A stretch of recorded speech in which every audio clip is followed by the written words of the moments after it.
Hello and good evening for this Wednesday, April 9th, 2025. We have just finished watching the 7th episode of Survivor 48 titled Survivor Smack Talk, but we're just getting started here on Super Mader Brothers Podcast, a live stream on YouTube, Facebook, Twitch, or you might be listening to us on audio version or into the future. I'm Dave Mader here on the channel, and once again joined with Jaemeel Robinson. Salush. Becky Robinson. Hey, hey. And the bearded one himself, Josh Foster. Heyo. Heyo. And we are going to talk all about this episode for the next hour, break down this double eviction, if you will. No, it's a tribal, a double torch snuffing here in the Survivor 48 tribe. You know, just when they get them all merged together, everybody, we're going to split them into two tribes again. But there's still one tribe. It's just to get back to your old ways, and two vote outs here. Spoilers if you've not seen the episode yet, but Cedric and Say, both formerly of the Vula tribe, are out of this game. And you know, there's only one Vula left. There's only one Vula left. It's Mary, and she's not looking back. She's not cried over any of her former Vulas. I can tell you that much. Okay, let's get around to the opinions of the episode. Maybe with you, Becky, first. Did you enjoy the episode tonight? I did. I liked the challenge. I thought it was a pretty interesting episode. It went through pretty quick too. There were some of my favorites that we didn't get to see tonight, or too much of them anyways. Star wasn't really in it much. And we didn't hear back from Mary much this one. It was a lot about like Mitch and Cedric and Say. It was their episode, I think. It was their episode. They were on the bottom, and it kind of led to that basically being the result of the episode as well. Jaemeel, over to you next. Was this? Were you pleased with the outcome of these votes? Well, first off, I would like to say that while watching this episode, I was like, this is a Foster episode. And I could just imagine Foster just, living his best life, watching this, and is like, yes, Survivor. Yes, he's like Rick James listening to Eddie Murphy performing Party All the Time, and just like more of this. And for that, I'm always happy to see Foster happy. So I love this episode for that. Loved it for it. This episode had a lot of repositioning of opinions and positioning for a lot of the different players. People who we previously thought were not so steady seemed a lot more steady, and individuals who we thought were on shaky ground kind of, I think, have like a second wind. So yeah. I'll just be quick because it's initial thoughts. Individuals like David, Tyler, Mitch, Joe, Star, and even, was it Chrissy? Those individuals, I had a certain opinion about them, and things changed in this episode. Multiple players, your opinion of them are different after the results of this episode. Yes. Okay, interesting. Foster, now to you. How did you feel about the result of the episode? And looking forward from here, how are you feeling about the rest of the game playing out? You know what? First of all, Jaemeel, I was happy that I can finally sleep at peace tonight, knowing that Say is gone, finally. And she's not on the jury. Because as she stated at the beginning of the episode, saying, everyone's obsessed with me. No, they're obsessed with, letting you know they don't want you there, first of all. And we saw early on, like, both Say and Cedric were the deterrents for early vote outs that shouldn't have happened. Like, they shouldn't have been around as long as they were. Like, you should have had Justin and the first one, which was Stephanie. Like, they should have been around longer than them, right? But due to Cedric and Say, they were voted out before then. And no, but I was really happy with the fact that they had the double vote. I like that. And it's kind of a staple for them now every season to have this kind of setup. And I'm just looking at the what's it called, the draft here. There was a little mistake, so I was OCD. Yeah, what happened to Team Foster tonight? Were you? Well, they're still alive and well.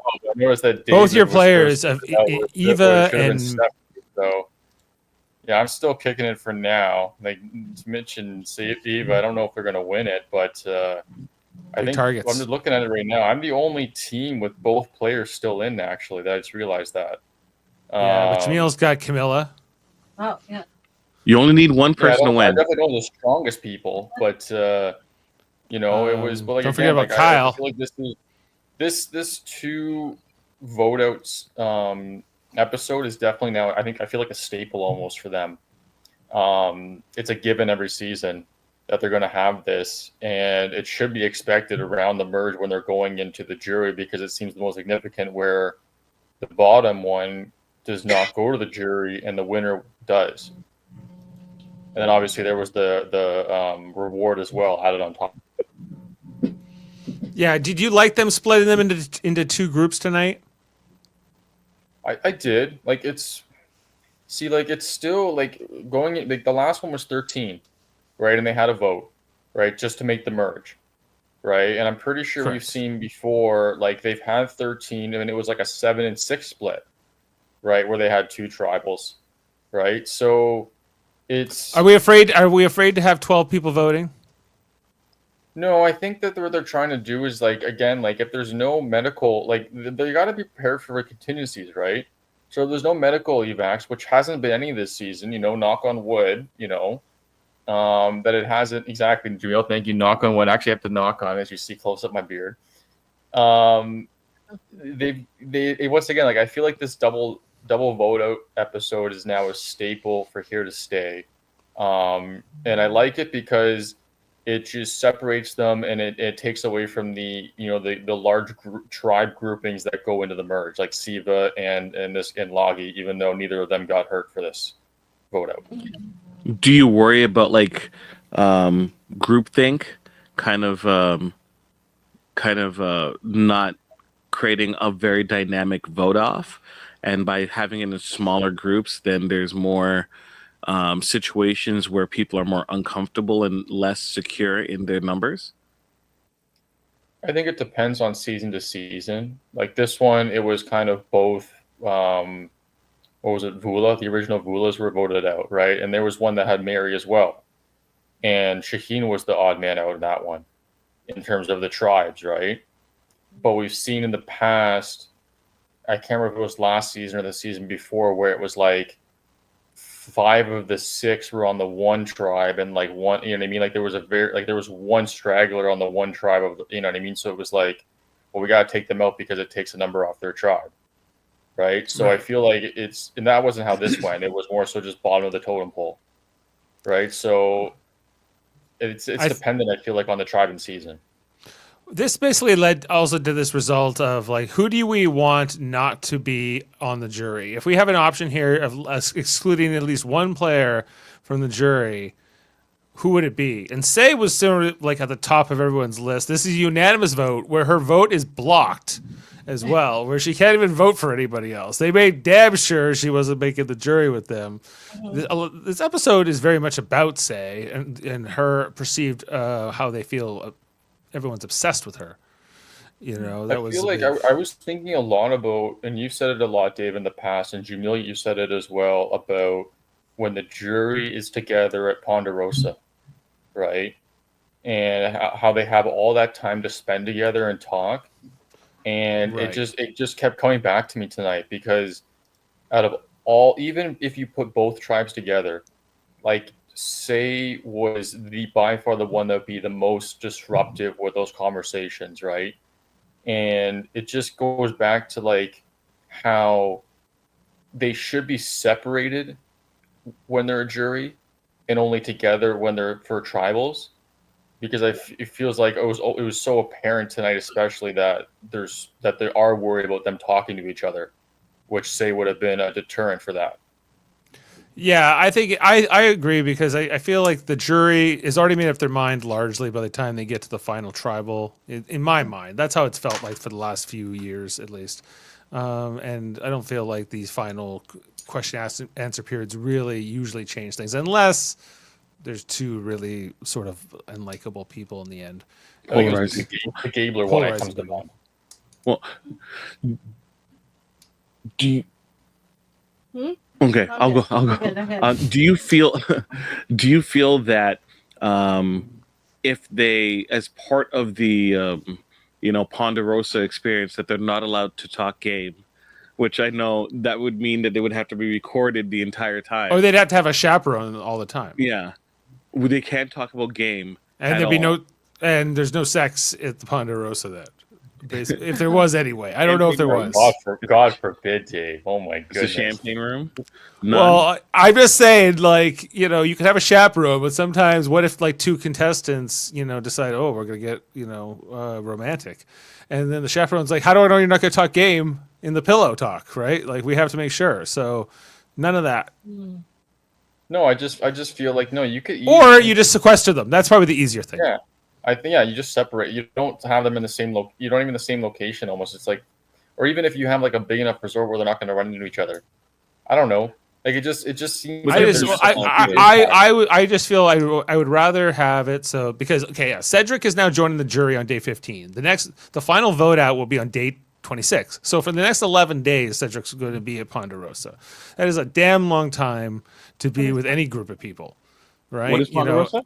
So, okay, Ponderosa is once people get to the jury, even before the jury technically. So they have two Ponderosas. So as people get voted out, it's kind of like the Halfway house. purgatory, where they're casted out, and then it's like they go and get their tests to check how they're doing. They get food. Doctors oversee them, and then they're gone for the pre-jury type of situation. And then I usually they purge everyone. I think up to just before jury, and then all those people go home in one trip, and then you have the actual jury start, and they're all on kind of like a resort. They have their own rooms. They get cleaned up. They get washed. They get clothes, and they're fed. And it's what they do in between tribals. So sometimes people have written songs. They just lounge about. There's excursions into town.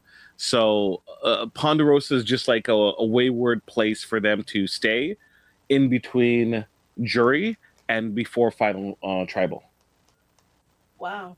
They used to show clips. I was to say, do they show clips of? Yeah. They used to, and it was much better. At least you had more of an idea what to expect in the final tribal in some ways, which I think was informative. And you also got to see them reflect on their games a little bit and why they got voted out, more so than you do in those short clips after the real vote outs, which I don't think they've always had enough time to process everything that's happened. Yeah. Right. And so the Ponderosa clips used to be good, but then they took it away, Jaemeel. Yeah. Why? Why did they do that? I think because it was giving too much away. So what would happen is Ponderosa. So let's say on Wednesday, a person will get voted out, and then usually Thursday, usually in the evening time, they'll release the Ponderosa episode for the person who got voted off in jury, and you kind of get the resolution of their story. And just imagine if, let's say made the jury, right, and she was voted out. Right, and then her Ponderosa video shows her being very reflective and very calm and clear-minded and not non-vindictive. Then people would be disappointed in terms of what she appears to be in final tribal, because they're expecting Say's this wild card, and she's gonna throw everyone, she's gonna create chaos. And then you see, hi guys, I'm not mad at anyone, but I think all of you played a great game. My question is for you, Tyler. And then she gives like a very run-of-the-mill question. It's like, that seems boring, right? And people would know ahead of time due to Ponderosa. So by eliminating Ponderosa, the jury is more of a mystery, a little bit of mystery and where their thoughts are. But like it's the mystery is over in the first 5 minutes of the final episode in some ways for me, because you can almost tell right away. But they've made it to that point, though, at the very least. Right? Well, the surprise is not that grand when you get there. I think you'd rather have some more background, and then there's more excitement. It's kind of like when you have the feeds in Big Brother, right? Where you have that more of that behind the scenes idea, and then, well, if this happens in the double eviction, then you know this is really what will happen, more so than what might be the narrative on the show so far. Dave, you say that. I do. How much of the feeds did you watch? I don't. I get the updates. I read the wikis. Yeah. So that's how I've always been. I was the feed correspondent. Yeah, that Jameel's more keeps up with that stuff, and Okay. I'm more of a casual TV analyst. Coming at it from that. Foster, there's not enough people doing that. Like, there's too many of these live feeders. They're so deep, in the show that they can't just enjoy it. Sometimes it's just a wacky thing. Dave is the representative of the common man. I represent the common. I'm the Charlie Brown here. Yeah. It almost seems like the way that they have Ponderosa set up, it's twofold for the production. It's one, it's more predictable for them in terms of it, where they know things are going to go, and then they can drive the edits. And well, obviously it's edited afterwards, right? But they can essentially go, understand where this is going. But also too that, the fact that they're talking with each other and then they bring something to the table and this and that, it's not like, it's almost like two things need to happen, because part of it also too is just like, well, so they're alone for 11 days. Well, no, right? Like what they have to, like, what they could do, like, here's the thing, like, it's done so early, and the taping, the final and all that is done there. Like, there's not like it's a reveal like after the show's aired, that they could essentially have, and they do this in the challenge where they actually allow you to call home whenever you want, basically, right? I'm not saying during Survivor, but at least you sign, like, get an NDA signed by whoever you get, like, your contact of, your sister, cousin, whatever, mother, whatever, right? Dad, whatever, right? And so you have that connection. You don't talk about the game. You could talk about it, but only from what you've experienced, right? Just from, obviously. Anyways, there's a better way to go about this, because, like you say, Dave, they already have a decision made. They have these conversations, and if you have one or two or three people with a stronger voice, and they're saying, let's do this for these reasons, and they're very, like, strong. It's like almost like a legit jury, like when you're in trial at a court. Right, like, they have the conversations together. They have to be on the same side, right? Like, it's, like, we've seen split votes in the past with the jury, but it just seems like it's not individual. Like you said, the questions don't matter, which usually should come from the individual rather than as a collective. I feel like there should be a prosecutor at least at the final tribal who's like saying, no, like, this person doesn't deserve to win because of this, this, and this. Can it be Southern and be twinning? Yes. I do declare Tyler is bona fide, and he should be the lone survivor. And I will tell you through a journey. I will spread a journey for you. I'll weave a tale for you. Yes. I think that would be awesome. Me too. I would be down with that as well. Let's talk about this episode a little bit. So this, we'll get to the fate. Well, should we? We'll get to the fate of Say and Cedric, of course, here. But, and this episode's really about them. They're all over this episode. Okay, so this comes off here where the Charity is voted out. She's the first member of the original Orange Siva group to be eliminated. No, that's not them. Them. Here's back the Siva tribe. So Charity got voted out last episode, and Mitch voted for Say, and he's really upset to start this episode off because he feels like he's on the wrong side of the vote. He doesn't like his position in the game so much. So he goes to Say, and says, she seems to be okay with Mitch, but she's like, I want him out now. I don't trust him. And I'm like, well, that's, and I get that that's the natural reaction. And Say is kind of who doesn't she want out? Yeah. Well, technically, everyone should want everyone out, with the exception of them, so that they can win. Say's gonna get everybody out. That's her plan. She's not here to make friends. So she's there to make money. She's there to make money, but she doesn't really understand that she has to, like, work with people to play this game. That's Yeah. kind of like the thing with Say. Say wasn't, and Say's learning. I think still. Say's got a journey to go on. If I had to predict, She maybe needs that to was, go to back to Island 50, and I'll maybe tell you come that back right. as a different person. yeah. She needs Uh, Exile Island. Oh, Her, what, Becky, what did you think of her misdirector? Because she was at the vote on Cedric in the previous tribal, and she used cursive writing to disguise herself from Cedric, who had been to every tribal with her pretty much up until that point. And he's like, I have never seen that penmanship before, but poor Cedric. I think it was a female. Yeah, I don't know if is that because it was cursive and he's like, oh, it must be, but like, I don't know. I think like for him to not have that kind of warning flag up that it could possibly be Say that's gonna vote because she did to him last time, so he's totally oblivious to the fact that it was Say again. He had that inclination of thinking at the end where he's like maybe, but no, and I'm like why wouldn't it be?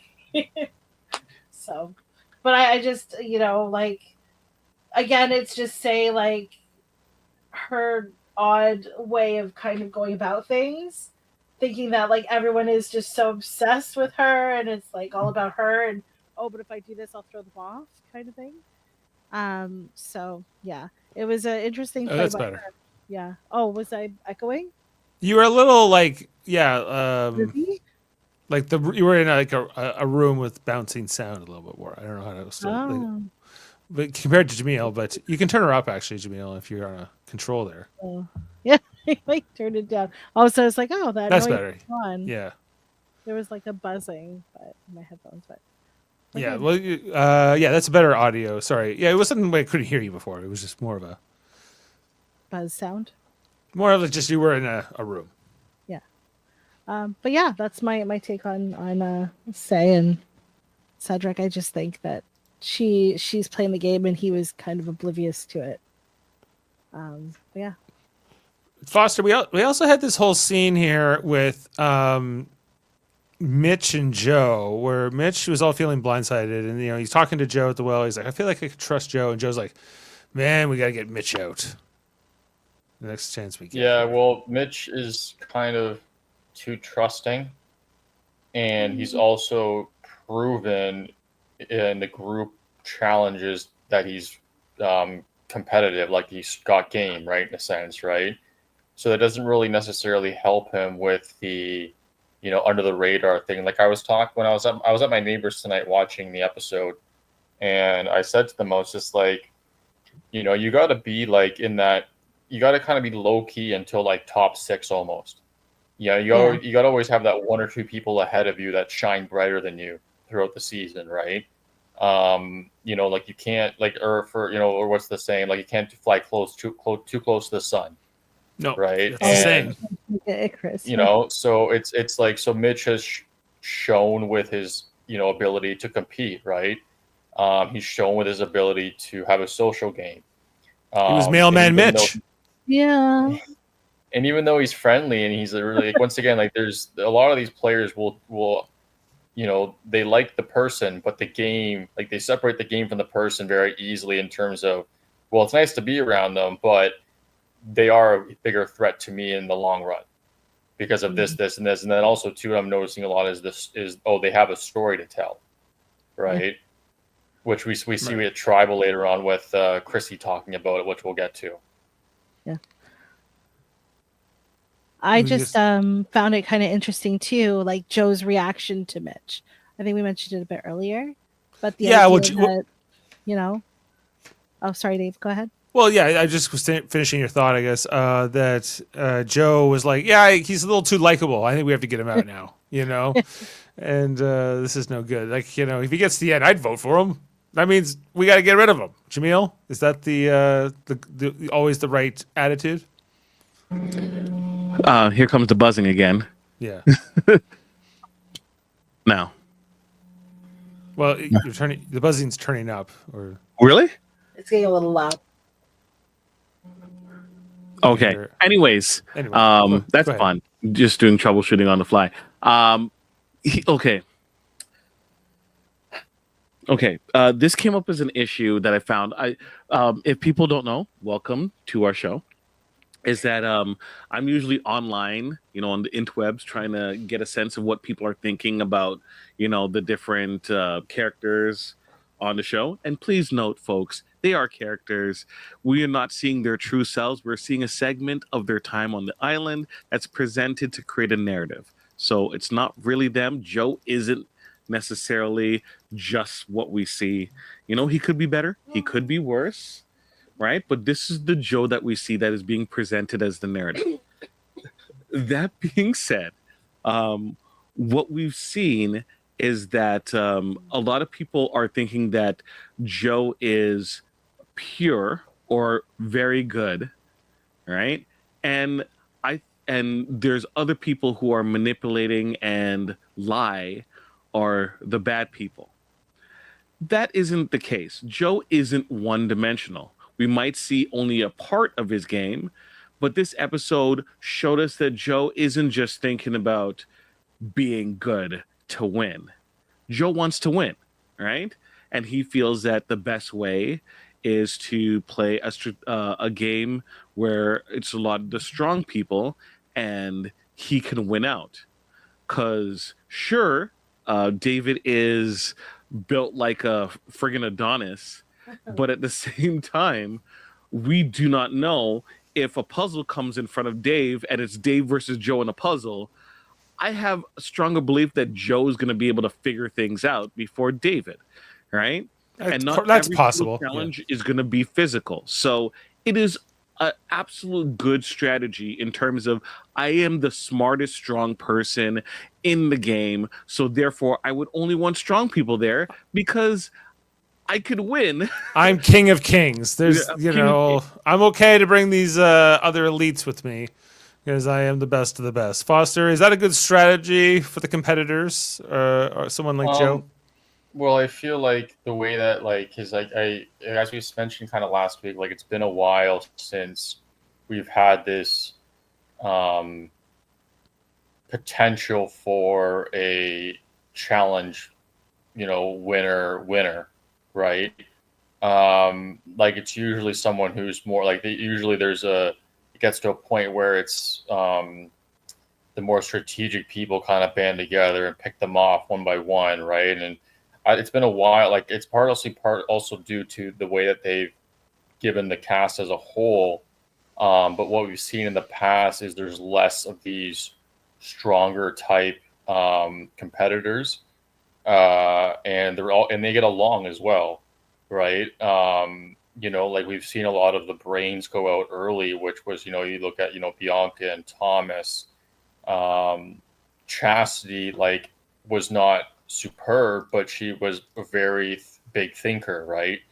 There was in the past there was a lot of Justin. Yeah, he was a little. I think I feel like he didn't get his time. He was very he kind of was riding low, like I've said. But sometimes you just ride too low, and you get picked off, kind of thing, right? Or but again, I just feel like there hasn't been this many physically strong competitors in the game at once, and they're also at a point where they're all on the same side. For now, it seems like, right? Whether that goes to the end remains to be seen. I feel like Kyle and Camilla, as long as they can kind of whatever you want to call it, fly under the radar as a grouping. They seem like the most destined to break it up, despite them talking last week about David overthinking things in here and there, as we've seen before with the way that they perceive the next episode. The narrative is never that case. They perceived that they were gonna blindside Shahid tonight. Well, it was a clean sweep on Cedric. Well, what confuses me about that too is Jaemeel, why do you think that Camilla is not considered part of that strong person alliance that Kyle is included with? because she's not strong. She's mentally strong. She'd be good puzzles. Sure, but that's not what they're qualifying as strong. In this case, Camilla reminds me of Sophie and I can absolutely see her path to win, because she was with Coach Sophie and who was the other dude? It was the plain face lawyer dude. Oh, I remember. Yeah, when Coach made it to the final, what was it? Yeah. 4. He voted out Aussie and the 4, and then he didn't. And they made the final 3, and then didn't get the win. I think, right? Yeah, it was Coach Sophie and the other dude. And I think Tyler is absolutely other dude and Camilla is Sophie. I think that it's going to be revealed that she was having the right conversation. She never rubbed people the wrong way, and she directed Tyler, who was presented as a major character. Kyle, look at him. I don't. I'm already yada yadaing the dude already. It was Oh, I'm here for you. I'm here. I got your back, Jaemeel. Don't worry. I'm back checking for you. Well, that was quite the salute there. Okay, so let's get to the challenge of it all. And then, so Becky, Foster, it's your time. What? It's the challenge. You said the challenge, so I'm like, Foster, it's your time. Oh, yes. Sorry. Go ahead, Dave. But yes, Let me Dave, sit up straight throw for it this. to Becky though. Let me get my full scroll of notes out here. Go ahead. Okay, well, we're gonna get to the challenge. I was gonna start with you, Becky. And how did you feel about this challenge as a whole, where they had to grip onto the thing and hold it so that it, I don't know if you had seen this particular challenge before, where the bucket drops on the plate to break it, and once that happens, you're out. You have to twist it. And I hadn't seen that one. I don't think. I mean, it's probably it's probably happened before. My concern with it being up, it's mostly upper body. Sorry. Oops. Sorry about that. That's okay. Men tend to have more of an advantage when it comes to stuff like that because the upper body strength is just so much more than women typically, right? As seen with Dave through that entire challenge. Dave didn't seem like it was that hard for him. He seemed like he was so much ahead of everybody else in a lot of ways. Of course, Joe and him went almost an hour here. Yeah. But you're, yeah. But Eva did excellent too in that challenge. Like good on her. She lasted like 25 minutes or something like that. She did. Eva did the best of the women, and she came like maybe second or third in her group, which was the Joe group that lost, I guess, because one group gets food and one group does not, depending on which champion. Now, it doesn't have to be that there's one strong person in one group and one strong person in the other group. Often it doesn't work out like that. Often like the final two are on the same team. But not this time. It kind of was more dramatic in terms of the show, I thought. But, Foster, do you like this particular immunity challenge? I'm sure, I know we've seen this before. Is it still exciting for you? Well, first of all, speaking of David, I think this was definitely, like we saw, I'm trying to remember exactly who, it was the Swifty guy who said he was practicing the grip strength, right? I think it was a couple seasons ago. I can't remember his name. I don't know if Jaemeel or Becky wouldn't remember, but Jaemeel remembers. But he was the guy that was always quoting the Taylor Swift songs, whatever. And he said he was doing the grip strength test for like 2 years or whatever, right? And that was the challenge or whatever that he was going. And what was that? Was that you? That was me accidentally. Sorry. You never used that one before. My time is up, guys. Sorry, my speech has gone too. That was good. But with David, though, it seemed like this was definitely related to his job, right? As a stunt performer, right? I don't know, like obviously I don't know exactly what he does, but it feels like with stunts, any kind of physical ability and including grip strength would be very important to have. Because he could be dangling, he could be, doing like a parkour, you know what I mean? Like he could be doing a bunch of different things, right? So, this seemed like something that was up his alley. Joe was just obviously just the dad strength it looked like. Ava was just, she's just proving time and time again she's the strongest woman there. But no, I like this challenge because as much as it is a staple and it's what we always see, it's dependent on the competitor because it's based on their body weight, right? Pre-game body Yeah, weight. the amount of water in the bucket was based on your a certain percentage of your pre-game body weight. So it's the sand and it's like 25% pre-game body Sand. weight, right? And what's nice about that is that everybody is in the same boat of like body weight ratio in a sense for their own personal self. So it's a matter of more so your grip strength and your strength in general. But it's not like everyone has the same difficulty in terms of weight. Does that mean that David's bucket is probably heavier than most because he's one of the heavier people, isn't he? Technically, well, muscle weighs more than fat, right? But like it doesn't look like David or Joe, like they're not very. It doesn't look like they're tall. Like Kyle's taller than them, right?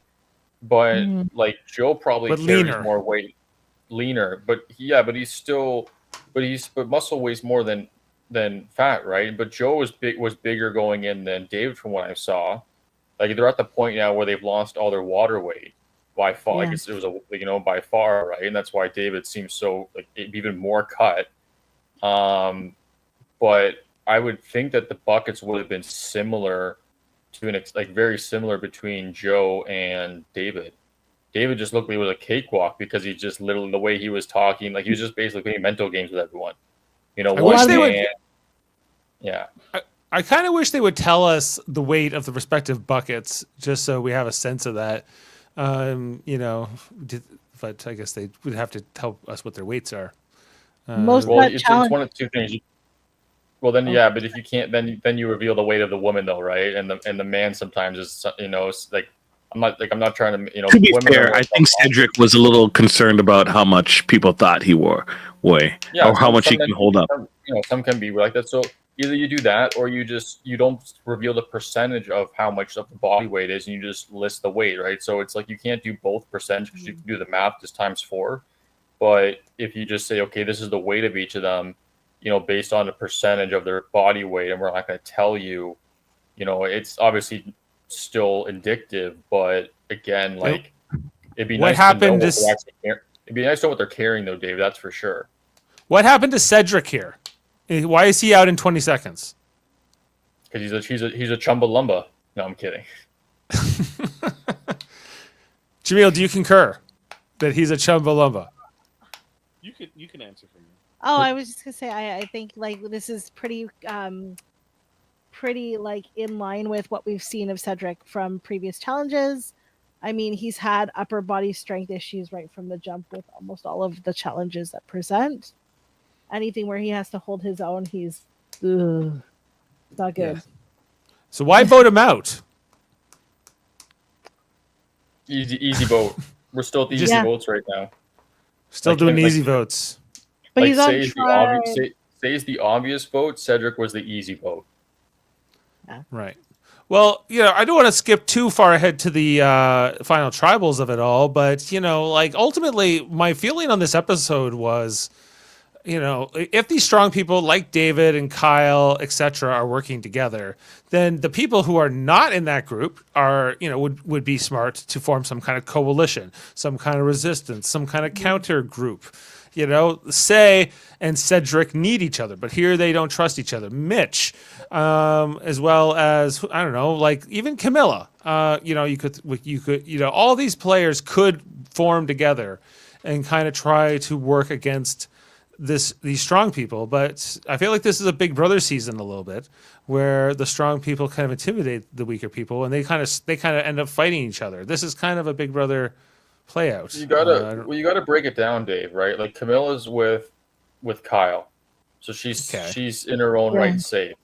Right? Mitch thought again 2 times in a row he was on the wrong side of the vote, right? So he was just not perceiving the way that the game was going in terms of groupings, right? Yeah. What about Chrissy? Well, Chrissy, I was gonna get to her, Dave, but thank you. Chrissy just kind of seems like her and Star are more floaters. They don't seem very strategic. Like Chrissy was kind of outgoing with the fact about her potential to win about how her path to win the game tonight, which doesn't seem very realistic and really hurt her chances. And we'll get to that more when we talk about the tribal. But, and then also say Cedric and Mary have never really trusted each other, even when they were briefly forced to for 5 minutes, before the tribes split.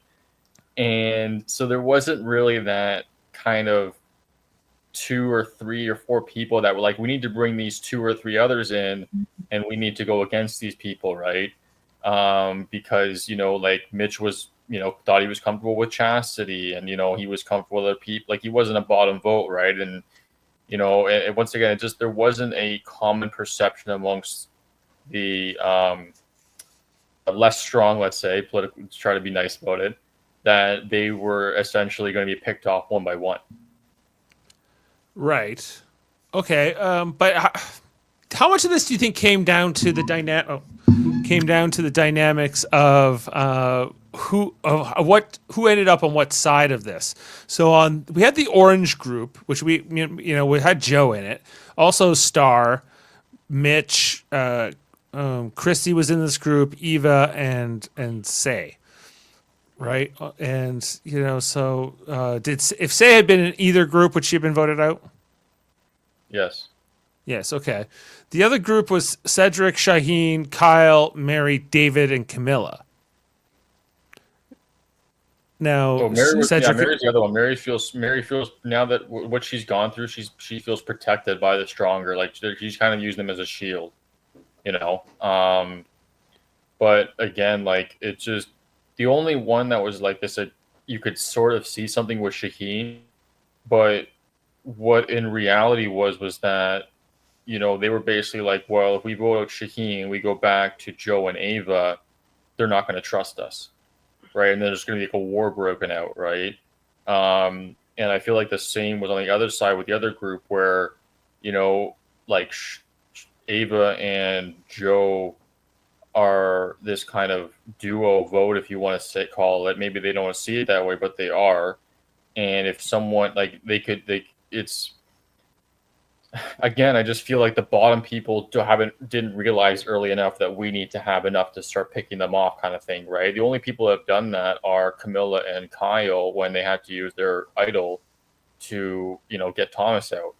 That was the only real time where they kind of came to their senses and like, we need a plan to turn the tables. Okay. So I'm going to step in there. Sorry for the buzz. Yeah.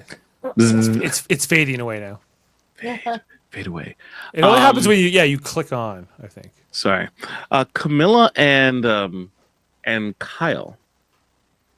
I just want to say that affirmation that I'm getting it right. K and K. K and K. K and K's Survivor Factory. I'm proving Jameel's corrected efforts. Thank you. I think that they're going about it in terms of their duo the right way. One, no one has clocked their relationship. So that's one thing. If you have this strong group, and they're able to see the different cracks within that strong group, which is obviously Shaheen, right? Yeah. Obviously David, you're seeing the cracks in there, right?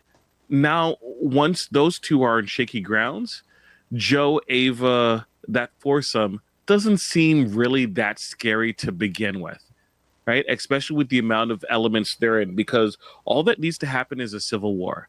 And once that civil war happens, it's not going to be 2-on-2. It's going to be two versus whoever they can pick up. And Tyler being the fifth person in that group, keeping Camilla around gives them a lot of power to Tyler? Sorry, Kyle. Kyle. Right? I was doing so well. Seems like they are in the driver's seat to be able to choose exactly which side they want to proceed with, right? Star is one person.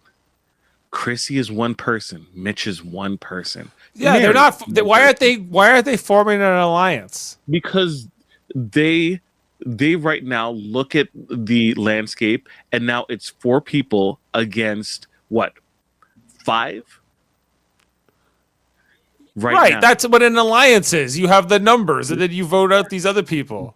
But no one wants to start it, or we are not seeing this actually happening. The story right now is the strong four, right? And already we're seeing the cracks within the strong four, right? True. I think the strong four is this arc of this thing. I do not think the strong four is making it to the end. I think that Can you name the members of the strong four just for us all? Shaheen, Okay. David, Yes. Eva, Uh-huh. and Joe. And With Joe. Kyle, with And Tyler. Kyle. It's kind of, isn't it the strong five? No, he is an auxiliary member. He wants- Auxiliary. Yes, he's an it doesn't matter if look, it's the perception. He's good with them, but is he a part of the group? I don't feel like he's a part of the group. He's a charter member, right? He's there. He's He's a charter member. He's like first nine. first nine. Yes, but there's a starting four. Okay. He might be the first off the bench, but he's not part of the starting lineup. Which is fine. This is good because you don't want to be in the starting lineup because that's where the spotlight is and that's where the shots are going to be fired. Foster, do you agree that Kyle is the fifth member of this alliance and the strong four are the core group that Jaemeel has named? Yeah, I'd probably say so. Just the way that Kyle, you could, from the tribe perspective, you could say, he's a fifth. But from a viewer perspective, though, he's kind of going along with it. But his true alliance is with Camilla. There's definitely a point where Kyle, and he started to do it tonight with Camilla, is like he's looking for a chance to take out one of them, and he's looking for an opportune time to do so. This was not the right time, it felt like. He almost was like the realization that he needs to kind of do it with like all of them at once, like with like Joe, because if we went back and Joe and Ava saw this, then he'd be a target on his back, right? So it almost like he needs to have that kind of safety net to say, well, I told you kind of thing, right? And like this was, so like the way Kyle and Camilla are going about it, they're going about it very methodically, it feels like, which, as long as they're not detected, like you said, Jaemeel, which they aren't, they could go very far.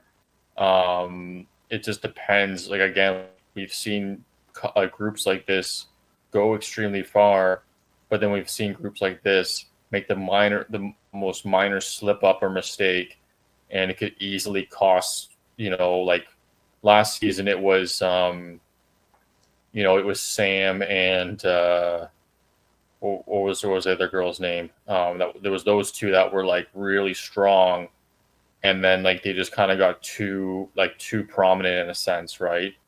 I can't remember the girl's name that he was riding with for a bit there. Guinevere? No. Before, like they were on the same tribe. I just can't remember her name. She was on the jury, like one of the first jury members. Last season? Oh yes, I remember. Yes, she was one of the first members to be eliminated. They were like a strong. I would not be surprised if one of Kyle Sierra? or Camilla made it to final three. Yes, Sierra. I think so. I would not be surprised if, as of now, if Kyle or Camilla make it to final three. Well, I do understand your point, Foster, and I think the dynamics is a little bit different because the way that their three tribe was kind of split up, they were put in a power position that was prominent and everyone was able to see it, so that when jury occurred, she was immediately targeted, right? Well, that's what I'm saying. They became too prominent and too visual. Yes. Like once again, like for Camilla and Kyle to pull off the move they did against Thomas could have backfired on them, but they were able to play it off like it. They didn't like they were like, oh, look how it worked out for us, right? Whereas like with Sam and Sierra, it was like, oh, like they move kind of thing. They're dangerous. Do you think that they made the right decision not pulling the trigger on Shahid this episode? But I do. in retrospect, they kind of planted the seeds between the distrust between David and Shahid, so it was a better outcome in terms of a long-term game. Yeah, I think that I really think that, for them to take out Shaheen, which is a great move, but to go back to Ava and Joe and not see that, then they would become targets, right? Because then David would kind of be like, oh, well, you know what I mean? So I just feel like there was too much of a risk involved with that. So again, like I think, like whether they intended it or not in planting these seeds and seeing the cracks, it was probably their best case scenario, especially when, Say? Yes, no, Then not what? Say. Cedric was the safe vote again, right? But now we've had like 3 safe votes in a row. I don't really know who's really, maybe Mitch, because he doesn't really have anybody, but I don't really know next who's the kind of obvious vote. Sorry. Would it make more sense right now for Camilla to try and pick up Mitch? Yes. And kind of weaponize him, not really clue him in to the fact that she's working with Kyle. And I and don't know if you could. I don't know if Mitch can be devious like that and keep it to himself. it doesn't need to be devious. You only need Camilla to indicate to Mitch that they're gonna work together, and not really clue in to the fact that Camilla is also working with Kyle. Oh yeah, like that's okay. Not That's Tyler. fair. I thought you meant like as a third kind of thing. No. But yeah, But like that, an indirect third, third. And I feel like Mitch Camilla is is at that- the point looking for someone to grasp onto that he can kind of rely on and trust, because he's just been dangling alone. And really, the strong people should have picked him up and had him as the 5th or even the 6th person in their grouping. Mhm. Well, No, I think it's almost like Kyle's going to work the strong, Camilla's going to work the weaker in a sense, right? In terms of like getting their ear, not necessarily. But what does it matter at the strong and the weak? Why are we dividing alliances along these lines? Because only one person can have immunity. We didn't divide it that way, though, Dave. That's how they've divided it. True. The how the narrative has presented the idea that strong means physically strong and weak means more strategic focused. I don't know though, because there's also this like Mitch has gone to the 4, not really Eva this episode, but like Mitch went to them, Cedric went to them, like they want to be part of that. So is it just Yeah, like, it's like they're envious. They're like, no, let us. We're strong too. Let us into your group. There's that desire that, and who is it? Shaheen was like, they've all come to me, like they're all talking to me today. Like, I feel like I don't know if it's really that they've recognized within themselves that they are that, as opposed to the 4 that has recognized that, hey, we're strong together, we're stronger, right? Mitch definitely wants to be part of that group, and I was a little sad that like Joe's not pulling him in too, Joe's a killer. Joe's not going for that. Oh, before I forget too, Shaheen, what did you like about his like a little chants every tonight where he's like hum Dave, that is thank you in advance, Dave. for When you clip all of that together and use it as sound cues for the rest of the season, because it was marvelous. Look, I will say, kind of stepping away from the actual game and the meta part of the game that we're seeing, this is what I think the future of Survivor is, realistically, in the sense that it isn't this overproduced kind of show where it's like it presents a narrative. I think like what we kind of saw during the challenge is what Survivor is eventually going to be post maybe 51. where it's like, is this the part, like people are gonna reference specific thing, and like Jeff is gonna respond. It's like, this is gonna be, we didn't get the hey apply to Survivor segment because they did it during the challenge, They right? did it during the challenge. Yeah. Right, and He's like, let's do that right now. You know, I can get this out of the way. Yeah, like that was fun and interesting, and I think that Survivor should open itself up. It's an institution, and when it is able to kind of recognize that people know, right? People know the formula, so let's play with that in the sense of like how we present it. It's seamless. Commercials aren't commercials anymore, right? We've moved past that in, was it Web 2.0? Like the advertisement is also the content, right? And we saw it in this episode, a prime example. And is Shahid going to be a member of the recording artist union? Because technically he made part of the soundtrack up himself. So he should be getting royalties from the soundtrack of this season. He should be in perpetuity as well. Yes, that's what Bryan Cranston did that in I believe Malcolm in the Middle. He whistled various like tunes, not like actual real tunes, but like he made up tunes, and he was able to copyright them, and he gets checks from Malcolm in the Middle because he technically recorded part of the score himself. Well, yeah. So everyone thought it was funny with the Shaheen then of it all. So great. But he's like, that's pretty good. That's pretty close. Jeff Probst says, you know, I was there when that guy recorded that. You're a dead ringer for it. So yeah, that was pretty funny. Okay, let's get into also the two votes. Okay, so the Say group was first. They tried to misdirect us a little bit to believe that it could be Mitch going here instead of Say. But I don't know how serious that was. You know, like they spent a good amount of time, but ultimately that's not even, he doesn't get one vote against him because they block her vote. Who had the block a vote? Was it Mitch? Was Mitch. Yeah. Yeah. But Say would have voted Mitch. Obviously. Right. So I don't know, like Say's exit interview here was, you know, they were right to get me out because I was going to come and get them. I'm like, with what? With what? What were you coming with? But here, let's listen to it here. I got voted out, but that's probably because I'm a threat. I think that they are obsessed with me, first of all, and these hoochies are lucky that they got me out when they did. If they let me get any further in this game, they would have been out of the game as soon as I got the chance. Honestly, if I was with- voting her out, I would have put Say less, right, on the parchment. What do we think about her calling everyone hoochies? These hoochies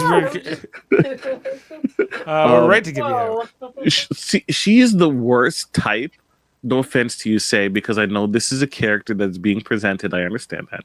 But the character of Say that we've seen on the show is the worst. Is the worst type of person, the new person, where they're so delusional and they're obsessed with the attention. And you can see how it just feeds your ego. That being an annoying little brat, right? That, you know, everyone like is talking about means, oh, everyone's obsessed with me because, you know, they're talking about me. They're talking about me because you've been a little bit of a shit. So Yeah, she's never sort of aware of this idea that people aren't loving her company. Of course, that was that scene earlier in the episode with her and Shaheen, where, you know, he's like, when Shaheen's describing in his confessional how Say communicates, right? It's, you know, like, Say, if you come to her and say you have a problem, then that's, you know, she'd rather you do that. But if you, you know, if she's not fitting in right away and she just like, you're not my people, you're not with me, then who cares, you know? And she kind of thinks and acts, Foster, differently than most, not just Survivor players, but people in general. No, it's a little bit of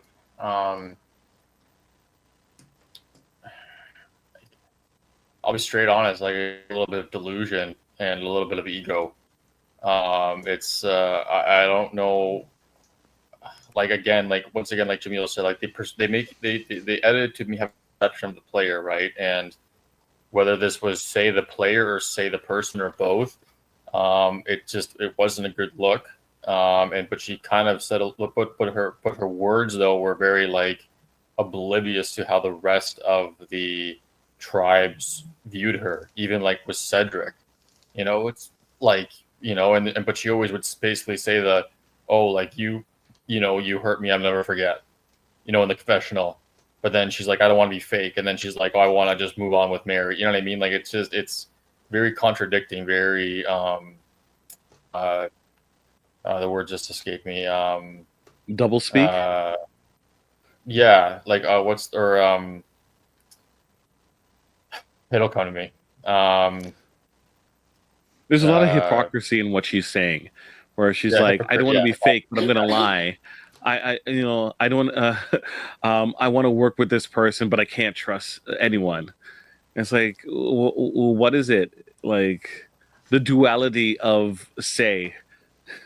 Yeah. Well, Becky, will you miss her as a character on the show? No. No. Okay, just checking. No, I'm good. I just felt like she's just so like.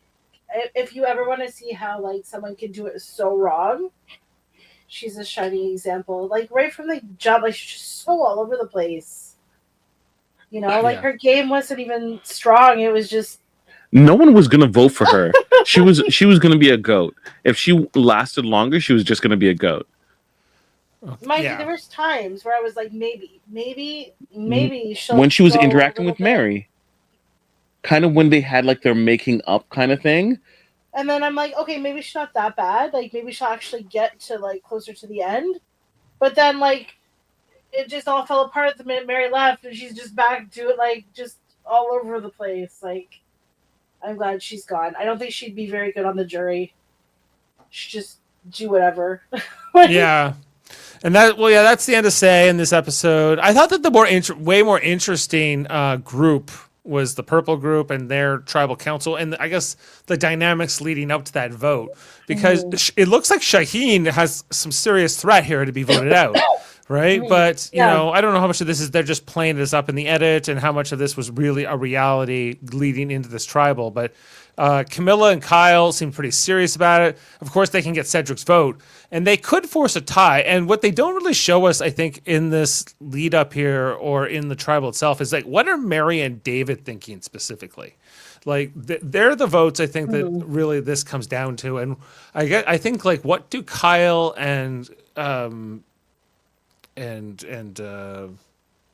Camilla think that they can accomplish? If they get Shaheen out here, then is it the right time to do this? Are they going to piss off his allies, like the Joes and whoever, like Eva and them?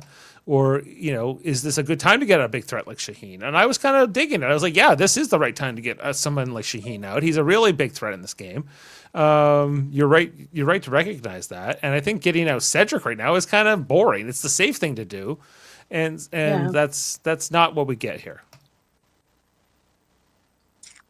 I think from a television production standpoint, getting rid of Cedric is the best right now, because they're not going to really have double episodes later on for the rest of the season.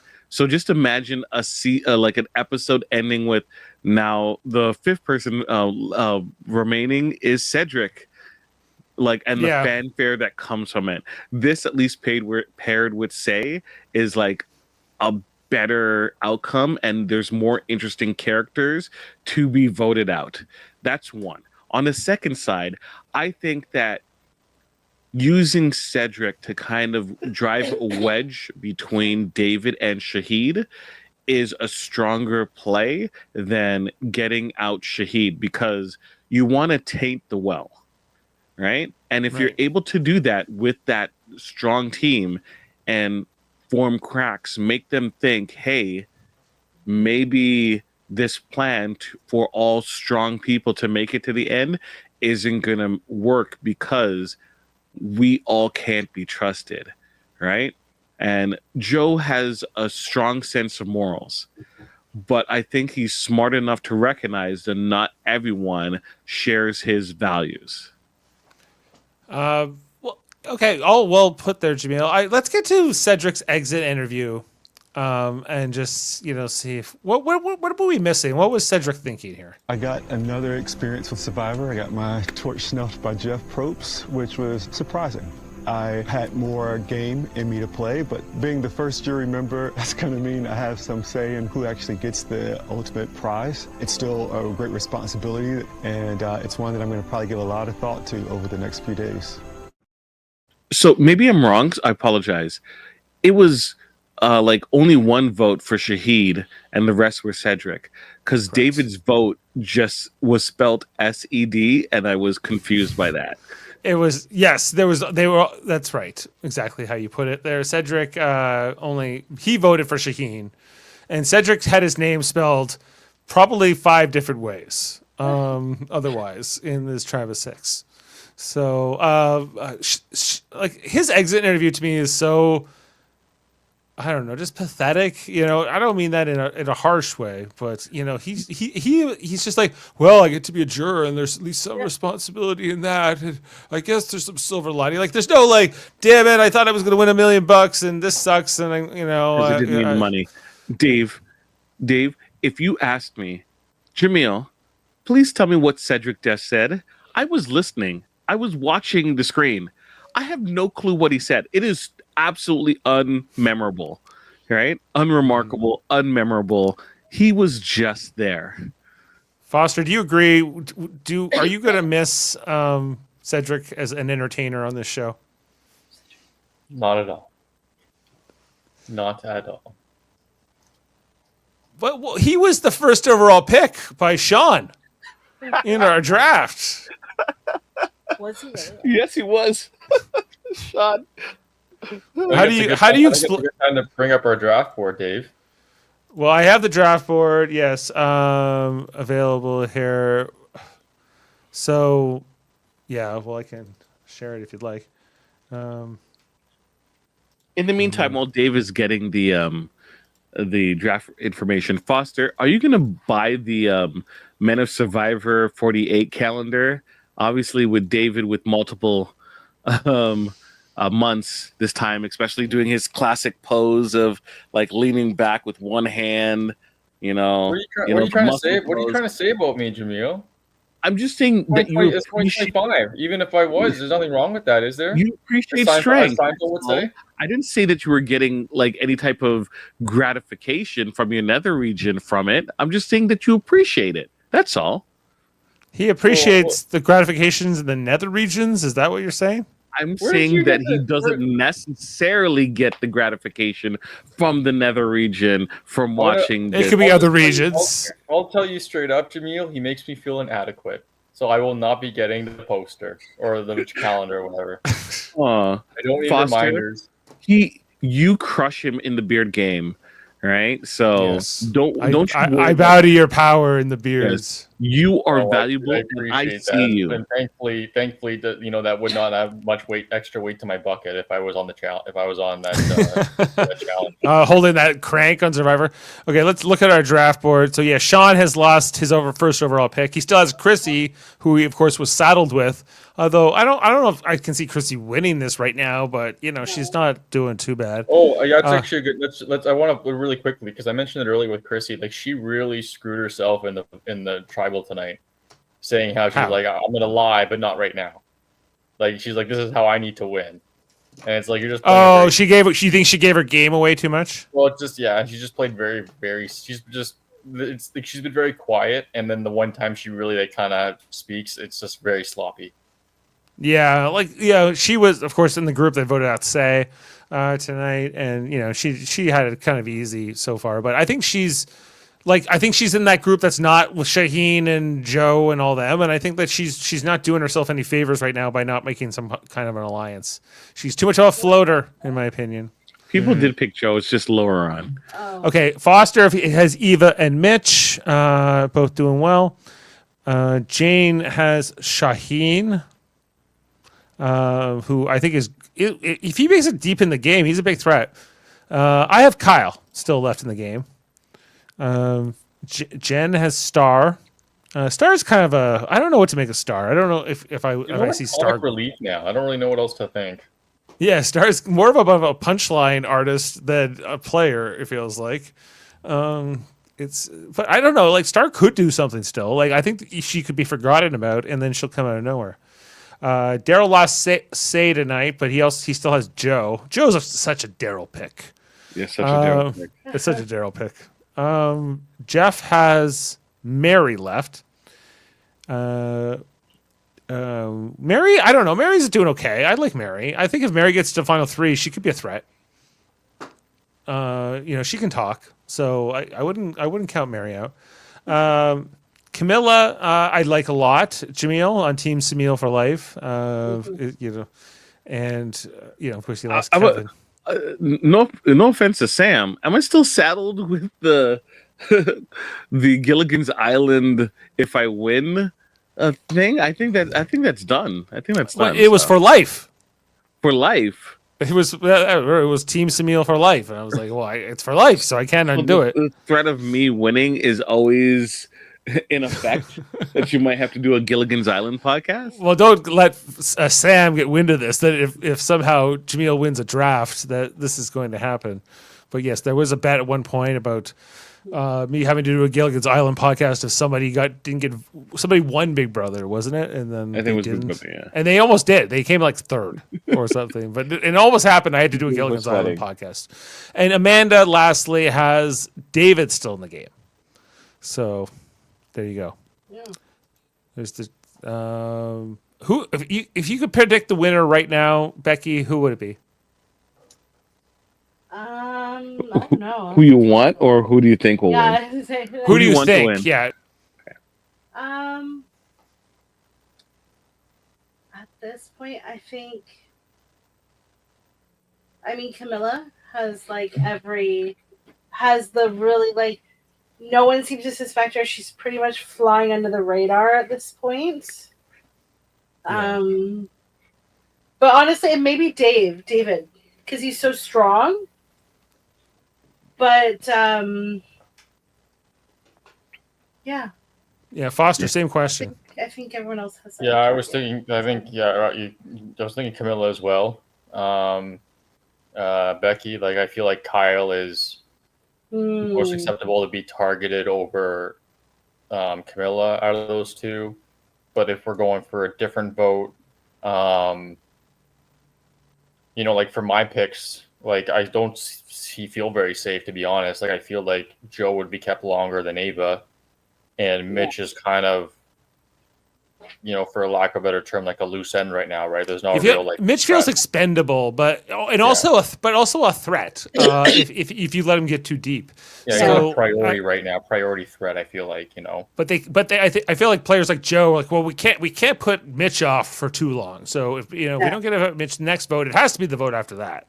Because if you let him get into the final 6, it's a whole other thing, right? So right now they're at 12, or I guess 11. No, wait, they were at 12. Now they're down to 10, right? At this point. Mm-hmm. So they'll be down to 9 after the next one. Okay. And for me, I don't know. I agree with Camilla feeling like a likely pick, but I don't know. I feel like Joe's got a great potential. I think Joe's got a story in this season, and I could see him going well. Maybe Eva. I don't know. It's hard to say, but let's have a look at the next episode and see if it gives us any clues, everybody. David is losing his mind. It's going to cause a rift between all of us. Next time on Survivor. What the is going on? Go for the head, man. Go for Joe. We're gonna let this. David is trying to flip it to you. This guy is the biggest idiot on this beach. That is the move. Well, who said David before? That David was going to win. Okay, Becky, I don't know. I'm not sure about that. So. Yeah. After that, no, I don't think so. Yeah. I think that the person that David and Kyle are talking about, and Kyle gives that face, I think that David is trying to is targeting Camilla, and it seems that that is the focus, and they're scrambling to try to redirect things. And that's what the point of the episode is. I think this is like based on everything we saw in that preview. It seems like David goes a little off the deep end here, and maybe goes mad. And then that usually ends up with you getting targeted. Right back. Well, I think he's reacting to the information that Camilla gave him about Shahid, and then he believes Shahid, so that's why he's going after Camilla. And now they're trying to paint a narrative to tie up the loose end with David. What information? That she said that she saw Shahid stay back after the last idol was used, and he was slow to come back to the well, more or less heavily implying that he may have an idol. That information. Okay, sorry, I forgot about that. Yeah, I don't know. Foster, do you have any other final thoughts looking into the next week? Like, what are the possibilities here? Is David going to play his hand? It's always about misdirect, right? So I don't. They talk about David, like they talked about Ava a few episodes ago. Like they talked about Shaheen this week, right? So I feel like it's just a misdirect. I don't think David's necessarily going to be out next week. Okay. Well, we're going to see everybody. We're going to say goodnight. We've gone through all the things. We'll be back next time. What is the next episode called? I always like looking ahead to give us any clues about it. Maybe it's like David is getting voted out. Maybe that's what the next episode's called. That would be too much of a giveaway, really. This episode, of course, was called Survivor Smack Talk, which was more about the smack talk going on there with Kyle and David. I'm sorry. Yeah. And a little bit of Kyle and David, as you said, and Eva and Joe. Yeah. Right. The next episode name is not out there right now. It's not released, so we'll have to speculate on that for now. So, if you want to speculate, I think the next episode's title is called Everybody's Got a Single, but I could be wrong. That is just the title of UFP's own Michael Chan's new single that you can listen to on Spotify. What's it called again? Everybody's Got a Single. Everybody's Got a Single by Michael Chan. Go listen to it right now on Spotify. Everybody. Featuring Gracie Ann. From the United Federation of Podcasts, it's Michael Chan. Yep. What's his podcast called? Disturbance? No. Heard Noise Must Investigate. Yes, exactly. So go check that out as well in the United Federation of Podcasts. Tomorrow on Live Long and Podcast, we're covering Star Trek The Next Generation. The Real? No, we're doing Contagion tomorrow. With the Romulans, the Iconian Gateway, all that. That should be a lot of fun. And we have a lot going on over on the Star Trek channel right now. If you're into Star Trek. But at the same time, if you love Star Trek, go back and watch the little First Contact 2025 video that was made with members of the Live Long and Podcast crew as they talk about their Star Trek experiences. Yes, I was on there with Justin and Adam talking all about that. And then I had an interview with Steve Shives. Yes, that also minutes later. I did them back to back, so it was like 3 hours of podcasting marathon. Yes. You think this is tiring? So it was great. Go listen to those. Of course, check out True Currency wherever you get your audio podcasts. Yes. If you've heard the first episode, go back to the beginning. Listen to it again. Don't worry. The second, third, and fourth episodes are dropping shortly. There you go. Trivial Debates. I was just on doing a reboot episode. If you didn't know, I might win. You don't know. Go find out. Never know. You never know. All right. Well, we're going to sign off for tonight. How about we'll go out on some kind of a clip here, something random, and we'll see you next time, everybody. You have a great night. Thanks to Foster, Becky, and Jaemeel. And regrets from Jason R. Phillips. Happy birthday to him out there. Happy birthday. Yes. He's celebrating his 40th birthday in Chicago with his wife tonight. Yes. And Jeff Mader's serving drinks somewhere. So, we'll see you next time, everybody. Okay, have a good one. Baby back rib. No. Potato salad. Yes, potato salad. Corn on the cob. No, shut up. Beer and soft drinks. Oh my God. Beam up some Star Trek content with Live Long and Podcast. Tune in to X-Rated, the X-Men animated review show. Artistic interviews with graphic histories. A roundtable movie discussion with Hey, did you see this one? And movie reviews with Hold Up, a movie podcast. And while you're at it, spin a few records with Eamon on Track. Watch us duke it out on trivial debates. And let's chat about TV with the Super Mater Brothers. It's all here on the United Federation of Podcasts.